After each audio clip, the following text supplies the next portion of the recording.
Ассалому алейкум, урматтуу көрүүчүлөр, биздин каналга кош келиңиздер. Бүгүн биз лаваштан салат жасайбыз.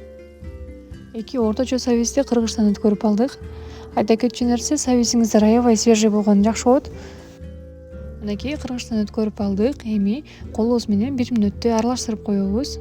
Чай кашыкта туз, кара мурч жана сабиз салаттын приправасынан кошуп койдум. Приправаларды кошуп бүткөн соң колубуз менен жакшылап аралаштырып алдык. 1 тиш сарымсакты майдалап туурап аны кошуп алдык. Артынан кайнап турган өсүмдүк майыны куюп алдым. Жакшылап аралаштырып коебуз. Сабиз салатыбыз даяр болуп калды. Сырды алып, аны дагы кыргычтан өткөрүп алдык.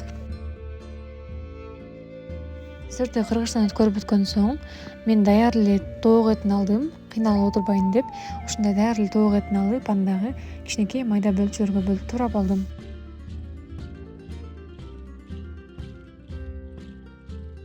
Бул салатыбызга бизге 2 лаваш керек болот. Бирөөсүн биринчи ачып, аны жакшылап түздөп, даярдап. Лаваштын үстүнө салганы бизге майонез керек болот. Майонезди алып, бирдей кылып сүрүп алыңыздар.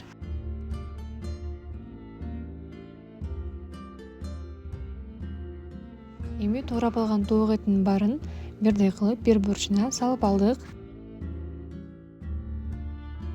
Ал эми берки бурчуна кыргычтан өткөрүп алынган сырды салып алдым. Азыктарыбыздын үстүнөн экинчи лавашыбызды коюп алдык. Лавашыбыздын үстүнөн дароо эле майонезди бирдей кылып сүрүп алууңуздар керек болот. Жасаган салатыбыз свежий болуусу үчүн бизге ушундай салатный листьялар керек болот. Аларды дагы бирдей кылып коюп алдык. Эң акырында сабиз салатыбызды бир бурчуна салып алдым.